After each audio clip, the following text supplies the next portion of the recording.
Sí, doctor. Ok, sigamos. En cuanto a la perforación de la membrana timpánica, vamos a hablar de esta que es ¿Qué es la mastoides? un agujero o rotura del tímpano. ¿Qué es la mastoides? Agujero o rotura del tímpano. Las causas de esta perforación va a ser muy comúnmente los traumatismos, fracturas de cráneo e introducción, obstrucción de objetos como son los alfileres o llaves, como había dicho el doctor hace rato, que pues por andar limpiando nuestro oído podemos llegar a lastimar la membrana. También puede deberse a infecciones, pero estas infecciones van a estar dadas más comúnmente por infecciones del oído medio, en las que pues van a producir dolor, igual hipoacusias rotura y posteriormente rotura de la membrana. En estas circunstancias puede llegar el caso de haberse pus o sangre en lo que es el conducto, y en términos pues, médicos esto se le llama oficialmente como perforación. Y la infección crónica va a estar debida, en una infección crónica pues vamos a encontrar mayor pérdida auditiva, y también otra cosa que influye aquí es en cuanto mayor sea la perforación, mayor también va a ser la pérdida auditiva, y la localización del orificio también va a influir en lo que es el grado de la hipoacusia. Entonces estas tres, tanto la ubicación y el tamaño van a influir en el grado de hipoacusia. Antes de intentar cualquier tratamiento vamos a tener que valorar la pérdida de audición. Entonces ese va a ser como que el manejo primario. También vamos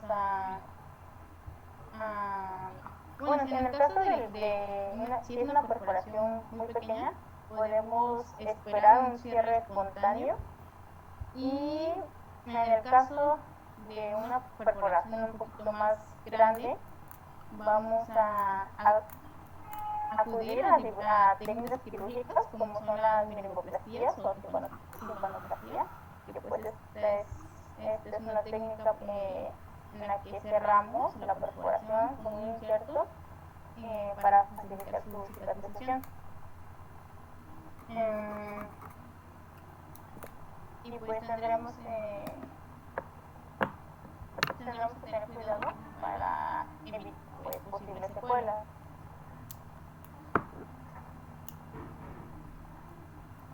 Y el que sí es timpanosclerosis y consiste en una alteración de la submucosa del oído medio, como consecuencia en la mayor parte de los casos por un problema oído. Y bueno, que su origen radica en que esta inflamación local produce o desencadena un aumento de la producción de colágeno y un descenso en su metabolización, lo que da lugar a esta timpanosclerosis. Y cuando está establecida, esta timpanosclerosis es irreversible, es decir, ya no se puede quitar. Esto está presente usualmente en la mayoría de los casos en las otitis crónicas, y en este tipo de lesión, en las timpanosclerosis, se puede observar como manchas blanquecinas en lo que es una membrana, y estas suelen bloquear la cadena de los huesillos que tenemos ahí, impidiendo de esta manera la transmisión como correcta del sonido. Esto pertenece más como a otitis media, más que a conducto, bueno, al oído externo. Y bueno, en cuanto a tumores del oído externo, vamos a encontrar, vamos a hablar primero sobre los tumores benignos. Vamos a hablar primero sobre los epiteliales, que van a ser los papilomas. Este tipo de tumores van a ser los más frecuentes, que van a crecer sobre el recubrimiento cutáneo de lo que es la oreja, bueno, el pabilo auricular, y a veces en la porción externa del conducto auditivo. Va a ser causado por parvovirus A, Y una forma clínica muy característica de esto es el cuerno cutáneo, y que se va a constituir como consecuencia de una acumulación de capas epidérmicas. A raíz de esto, pues vamos a tener una forma típica de cuerno cutáneo. Estos pacientes van a ser asintomáticos y se pueden diagnosticar por accidente, ya sea en una exploración física, que pues el paciente va y lo podemos diagnosticar así, por accidente, o también puede ser pues porque el paciente mismo vaya. Su tratamiento pues se va a basar básicamente en lo que es la resección quirúrgica simple de una sutura. Y bueno, ya los siguientes son de tipo glandular y se incluyen el adenoma y la cerulinosa. El adenoma se origina generalmente, o bueno, mejor dicho, se origina en las glándulas sebáceas, que ya decimos que se encuentran en la presión cartilaginosa, que es el primer tercio del conducto auditivo externo, y estos habitualmente tienen un tacto como blando, y su distribución puede situarse desde, pues se sitúa en la entrada del conducto auditivo externo. Usualmente estos son asintomáticos y se diagnostican en el transcurso hasta de una exploración otológica por otro motivo, o sea, son asintomáticos, entonces no acuden los pacientes por ese motivo a consulta. El diagnóstico de confirmación de este tipo de adenoma es mediante patología, se toma una biopsia y se determina de cuál se trata. Y el tratamiento, al igual que el pasado, pues consiste en la extirpación de este, es puramente quirúrgico. Y las ceruminomas, perdón, son tumores que se van a originar, se originan en las glándulas productoras de cerumen, que se sitúan de la misma manera en la porción externa del conducto auditivo externo, y son poco frecuentes. En la exploración muestran que tienen un aspecto como de pólipo y que el tacto es suave y como elástico. Y el tratamiento también es quirúrgico y cuya extirpación tiene que ser completa. En cuanto a tumores de estirpe ósea, vamos a encontrar principalmente lo que es la exostosis, que van a ser frecuentes en el conducto auditivo externo. Van a ser de carácter múltiple y bilateral. Estos van a ser de origen desconocido, pero se cree que hay una relación con los baños de inmersión en el agua fría, y estos están constituidos por tejido óseo de características normales que crecen hasta adquirir determinado volumen, y van a ser de manera, al igual que los otros, van a ser asintomáticos y van a mostrar clínica cuando hay aparición de restos epiteliales y se toman en el conducto. También esto puede llegar a facilitar la producción de tapones, y este tipo de tumor no va a requerir tratamiento.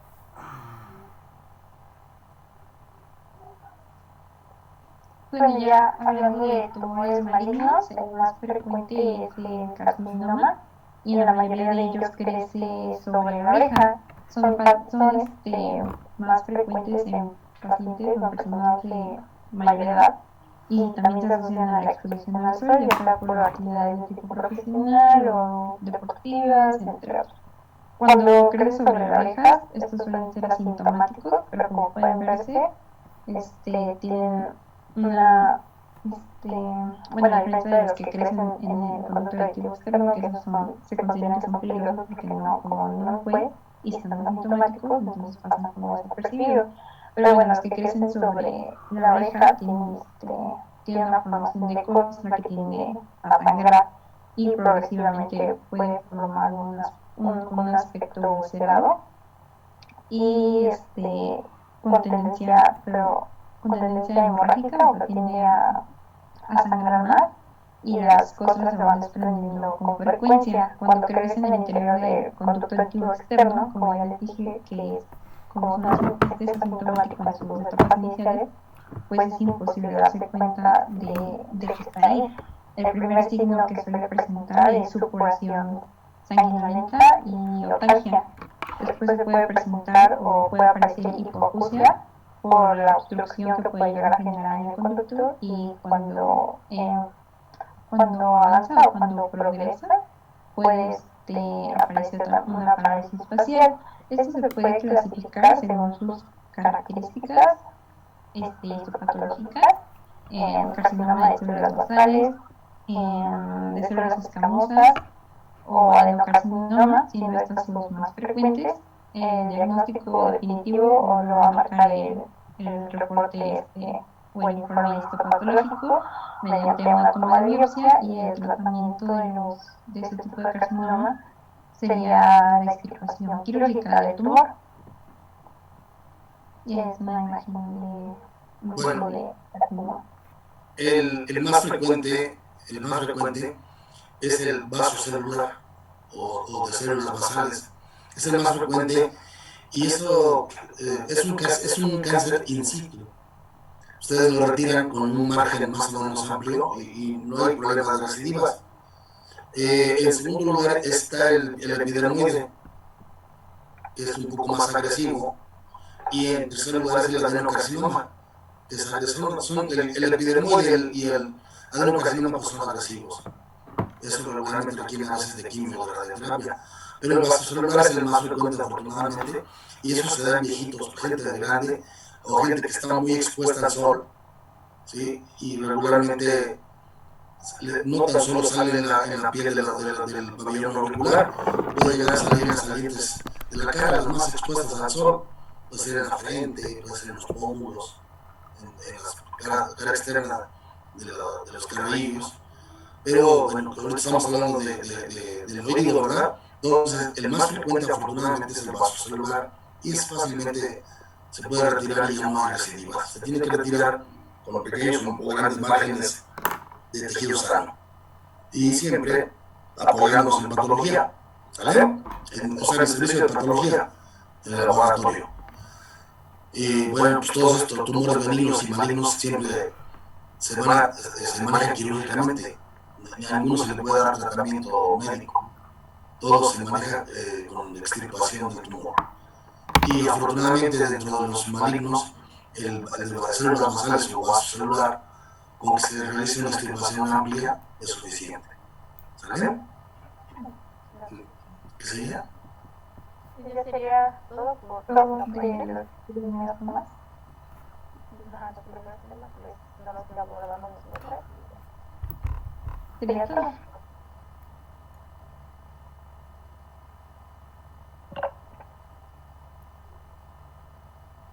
Pues a pesar de las dificultades técnicas y hemos tenido, pues, bien, estuvo muy bien el tema. Cuando tengan alguna duda, envíenme en el chat del WhatsApp las dudas para que les pueda yo orientar un poco más acerca de cómo va. Recuerden que todos los temas, de acuerdo a lo que ustedes aborden, ¿sí? Primero la anatomía para que sepamos de qué se está tratando, hasta dónde va. Entonces, ahorita ¿quién sigue? ¿Prepararon el tema del segundo? Sí, aquí a Titis Media. Bien, ¿quiénes son? Es Gutiérrez Peña y Vidal Michaca. A ver, un poco la... Gutiérrez Peña Aira. Sí. Y Vidal Michaca. ¿Sí lo prepararon? Sí. Sí. ¿Sí? ¿Quieren que empecemos de una vez o hacemos una pausa? Ah, como gusto ustedes, doctor. Bueno, No, pues... para nosotros no hay problema, pero no sé. No, pues si pues ustedes están más jóvenes no hay problema, menos para mí. ¿Eh? Sí, pues, de una vez, prepárate. ¿Ya lo tiene para presentar? Sí. Sí, ya. Bueno, pues, a darle que es mole de olla. Eso.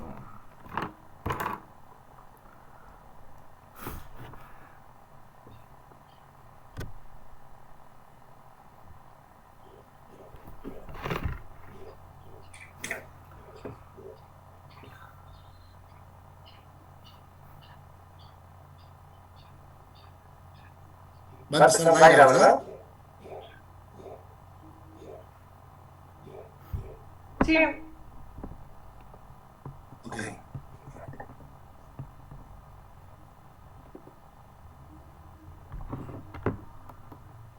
No sé si ahí ya me escuché Sí, ya se ve. Se ve y y se se escucha. vea la pantalla. Se ve bien la pantalla, ¿eh? Bien. Bueno, vamos a comenzar con el tema de otitis media, traumatismos y la ruptura de la cadena osicular. Bueno, en cuanto a introducción, tenemos que vamos a hablar del oído medio. Este va a estar ubicado en la porción petrosa de lo que es el hueso temporal. Va a estar limitado lateralmente por lo que va a ser la membrana timpánica. Ya vimos la capa más interna, va a ser parte del oído medio y va a estar limitado, va a tener una pared media que va a contener las ventanas oval y redonda, aquí, va a contener el martillo, el yunque, el estribo, la cavidad timpánica y va a abarcar lo de la trompa de Eustaquio. Consideramos importante. Te voy a parar tantito. Si yo les pregunto a ustedes qué estructuras forman el oído medio, ¿qué me van a contestar? Sería la cavidad timpánica. La cavidad timpánica, el tímpano significa tambor, ¿verdad? Para que nos entendamos. Tímpano significa tambor. Tímpano, no puedo yo llamar a la membrana timpánica tímpano, porque tímpano es toda la cavidad. Entonces, ¿quiénes forman el oído medio? Empezamos. Se reciben opiniones. Estructuras que forman el oído medio. Sería desde la segunda y la tercera capa de la membrana timpánica. Vámonos así de sencillo. De la capa interna de la membrana timpánica, o sea, la capa mucosa. Muy bien, ¿qué más? El martillo y el yunque. Martillo, yunque y estribo. Son los 3 huesecillos de la audición. Perfecto. ¿Qué más?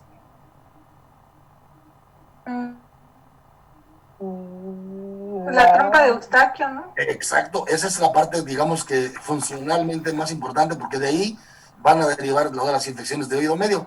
Y les falta otra estructura.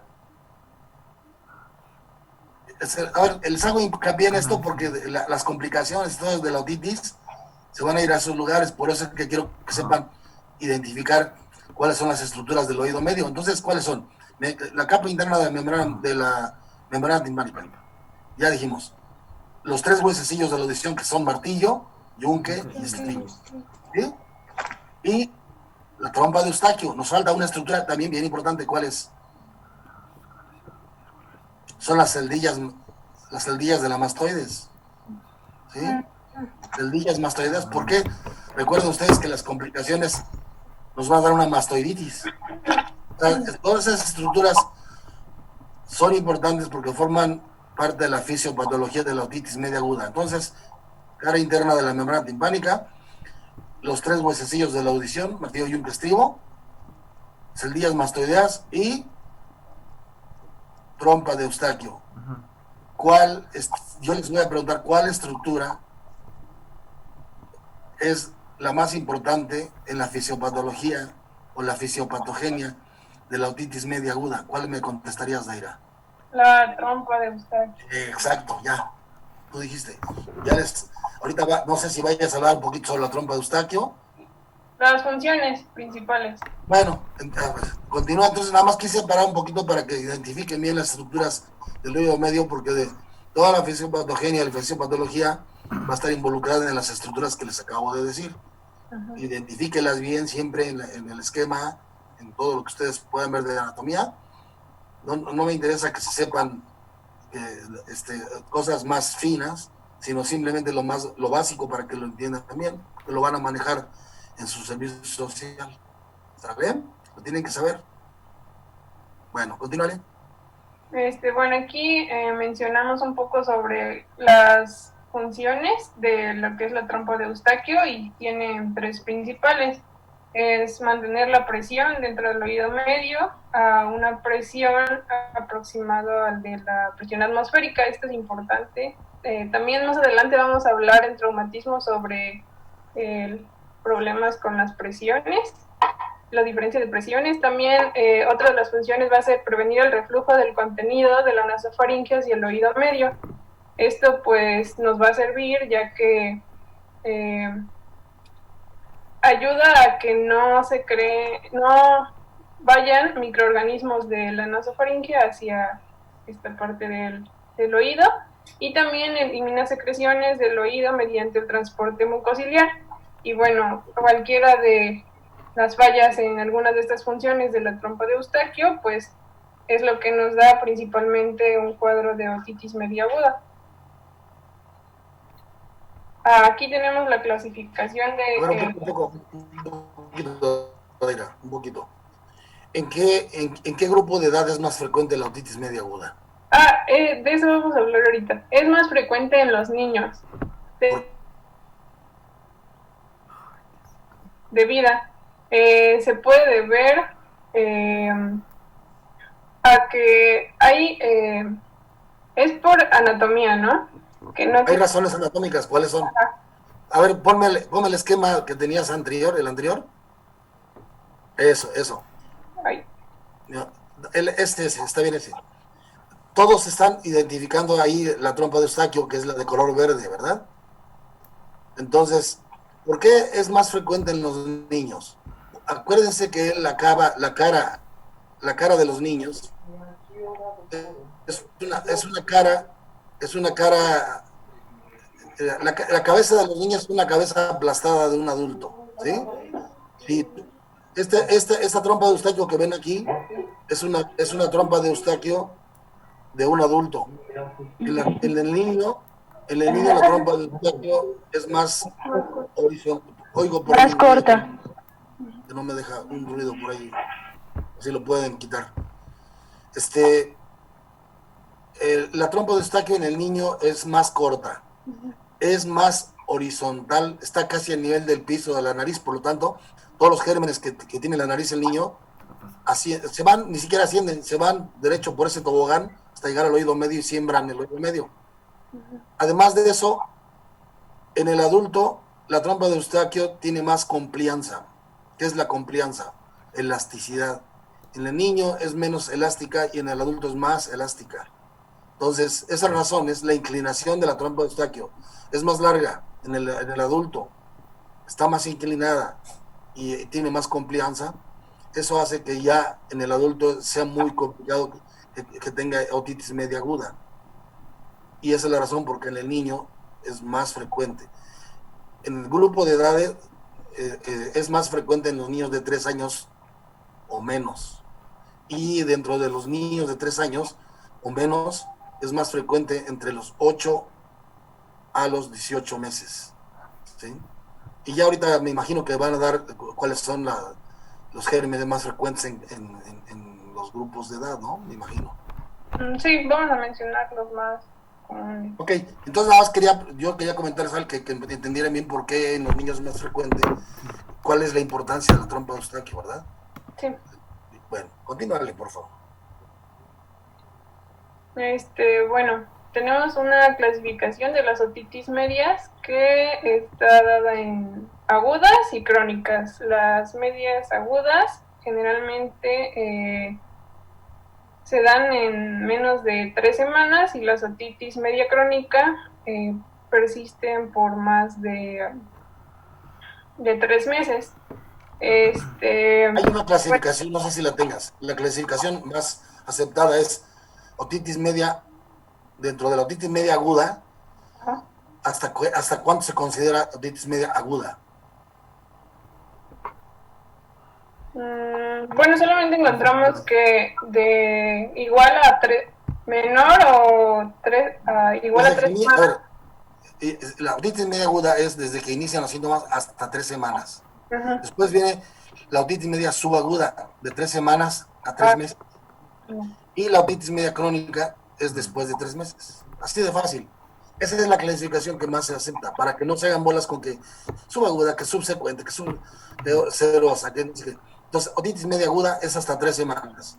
Otitis media subaguda hasta 3 meses, y después de 3 meses ya es otitis media crónica. ¿Sale? Continúa, por favor. Y bueno, estos a su vez se subdividen, por ejemplo, la media aguda en supurativa, no supurativa, y también tenemos la recurrente, que se caracteriza porque hay 3 episodios en 6 meses o un episodio cada 2 meses, y también en las otitis medias crónicas igualmente se clasifican en supurativas y no supurativas. Dentro de las supurativas está la tubotimpánica y colesteatoma. Y en cuanto a las no supurativas, otitis medias con exudados. Y Mira, bueno, ahorita nos vamos a enfocar básicamente a lo que es la otitis media aguda, que es la que ustedes tienen que dominar. No sé si me vas a hablar sobre los estadios. sí, bueno, los menciono más en sintomatología. Bueno, sí, pero tenemos que ver los estadios. Es lo más importante de la otitis media aguda. Ujú. Eso y cuáles son los gérmenes más causales más frecuentes. Bueno, en cuanto a definición, pues vamos a tener que es un proceso séptico inflamatorio que se puede ver a un organismo vírico o piógeno. Más adelante vamos a mencionar los microorganismos. Y la diferencia de una otitis media crónica con una aguda es que las agudas van a tener recuperación de la normalidad, la integridad morfológica y funcional, a diferencia de las crónicas que cursan ya con un daño. En cuanto a su epidemiología, ya mencionó el doctor que es una enfermedad muy frecuente en la infancia por, bueno, la anatomía. Es una de las urgencias pediátricas más consultadas. Aproximadamente 5% de los niños padecen esta enfermedad en algún momento de la vida y se da, bueno, la máxima incidencia durante los 2 primeros años de vida. También ya nos menciona el doctor que entre los 8 y 18 meses es como lo más frecuente. En cuanto a etiología y factores de riesgo, tenemos factores ambientales y factores del huésped. En cuanto a los factores ambientales, un punto importante es la asistencia a guarderías, ya que pues los niños tienen contacto con otros niños. También la lactancia materna ausente, ya que la lactancia materna puede funcionar como un factor protector. La exposición al humo del tabaco, ya que puede crear una inflamación y causar igualmente que se desencadene toda la fisiopatología. Más adelante lo vamos a mencionar. También la variación estacional debido a las infecciones. De esto vamos a tener que un 80% van a ser infecciones bacterianas y 20% virales. La mayoría de las otitis medias agudas se van a desencadenar de estos problemas, infecciones de vías respiratorias altas principalmente. En cuanto a las bacterias que pueden causar estas... No, te voy a interrumpir. Sí. Está mal este dato, está mal el dato. La otitis media aguda, igual que la sinusitis, primero van a ser virales y después se complican con bacterianas. Ajá. ¿Sí? Entonces, principalmente van a ser siempre virales. Sí. Y después se complican con bacterianas. Igual en la sinusitis. Los que vayan a hablar de sinusitis es lo mismo. Igual son los mismos gérmenes. ¿Vale? Entonces, nada más corrijo. Siempre van a ser virales primero. Yo creo que el 80% y después bacterianas. Entonces, ¿cuándo es cuando se complican? Pues cuando son bacterianas. ¿Vale? Bueno, nada más sí, eso. En una de las bibliografías mencionaba que sí, el principal factor para desarrollarlas son infecciones virales de vías respiratorias altas, pero correcto, que era considerado bacteriano, ya que desencadenaban, la proliferación de bacterias. Entonces, Pues sí, ya cuando, o sea, primero empieza viral. ajá, Y entonces cuando se complica es cuando ya se presenta el cuadro como otitis media como tal, ya es bacteriana. ajá. Obviamente sí. Pues siempre empieza viral. Siempre va a ser inicio, es viral. Ajá. En cuanto a las bacterias, tenemos, bueno, primero los virus, pueden ser por virus de la influenza, por influenza, e incluso también algunas bibliografías mencionaron que por el virus del sarampión y varicela. Y en cuanto a las bacterias, Streptococcus pyogenes, también como ya vimos, Staphylococcus aureus es muy común, y Streptococcus pneumoniae. Más adelante tenemos como los porcentajes de cuáles microorganismos son más frecuentes. A ver, vuelve a repetir Dentro de los virus puede ser el virus de la influenza. No, bacterianos. La causa es bacterianas. Bacterianos pueden ser Staphylococcus aureus, Streptococcus pyogenes o Streptococcus pneumoniae.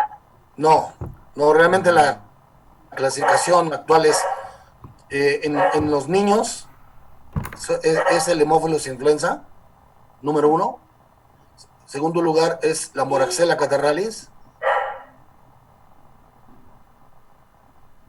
No, perdón, el neumococo. Y el tercero es el Moraxella catarrhalis. Repito, en los niños menores de 3 años es primero Haemophilus influenza. Número 2 es el neumococo y número 3 la Moraxella catarrhalis. En los adultos solamente varía de que el primer lugar se va al segundo y el segundo al primero. En los adultos primero es el neumococo, después el Haemophilus influenza y después la Moraxella catarrhalis. Esa es lo aceptado, ¿no? A ver, continúa. Y en cuanto a los factores del huésped, tenemos factores genéticos.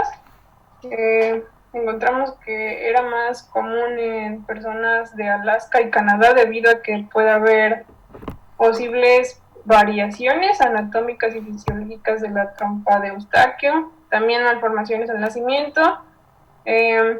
Mencionaba que era muy común encontrar este tipo de problemas en niños que tienen paladar hendido, igual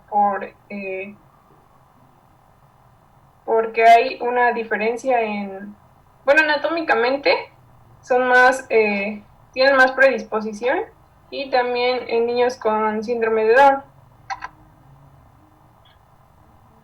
Bueno, en cuanto a la patogenia, vamos a tener que va a comenzar con una infección viral en la parte alta del aparato respiratorio, como ya lo habíamos mencionado. Esta infección viral en la parte del aparato respiratorio posteriormente se va a causar una alteración en la función de la trompa de Eustaquio, ya que se puede generar una inflamación. Aquí también puse entre paréntesis tabaquismo o alergias, que también pueden ser como factores que hagan que se inflame la trompa de Eustaquio. Ya que se ha producido esto, un siguiente paso sería que se produce una inflamación de la mucosa del oído medio, y al haber una inflamación de esta mucosa se empieza a crear un exudado. Este exudado no va a poder eliminarse, ya que, como mencionaba antes, hay una obstrucción porque está inflamada la trompa. Entonces este exudado se queda ahí y es cuando se empieza a crear un medio favorable para que haya proliferación bacteriana, lo que posteriormente puede llegar a la supuración.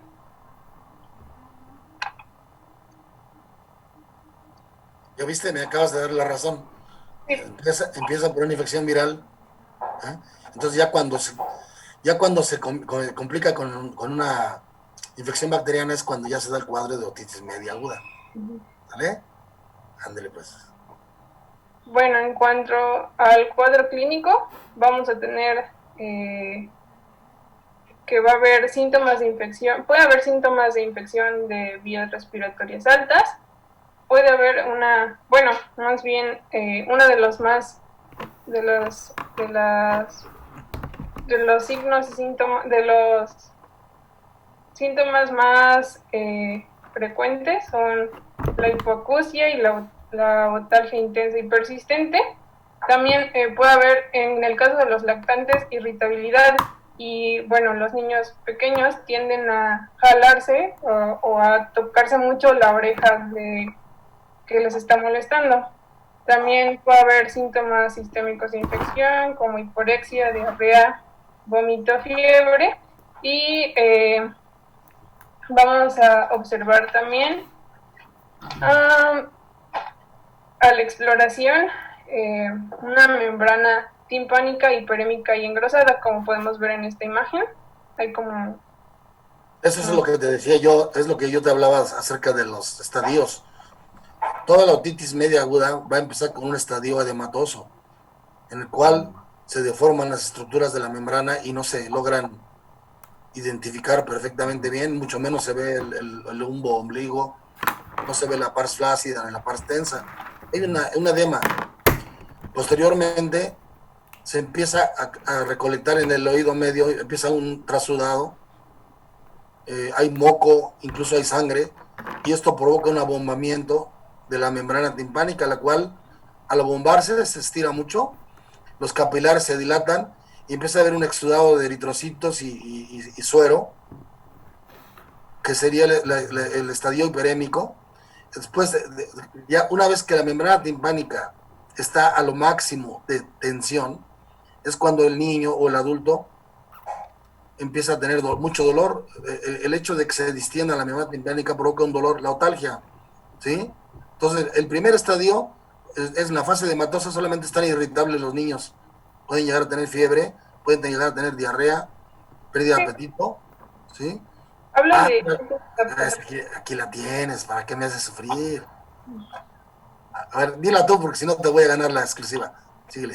Bueno, Estos son los estadios, y en base a los estadios son los síntomas que da el paciente, porque el niño, cuando ya pasa la etapa, cuando llega a la fase exudativa es cuando más dolor tiene, y una vez que se distiende y se perfora, que viene la fase supurativa, ya descansa. Dice la mamá, anoche estuvo bien chillón, estuvo llore y llore y llore, pero hoy en la mañana ya está tranquilo, pero le salió pus, le salió sangre, le salió agua.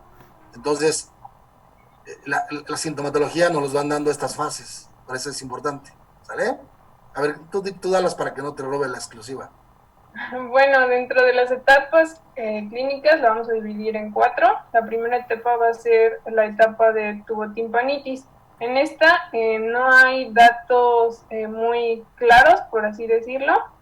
En la otoscopía se puede observar ligeramente la hiperemia. También va a haber en la otoscopía neumática puede haber una reducción de la movilidad, pero como vimos anteriormente, la hiperemia pues no va a ser todavía muy clara. Posteriormente va a seguir la etapa hiperémica. Esta ya va a estar caracterizada por la otalgia intensa, el malestar muy generalizado, y puede haber ya una fiebre mayor o igual a 39 grados. En cuanto a la otoscopía, ya vamos a observar una membrana timpánica opaca. Va a tener una disminución de la movilidad y va a ser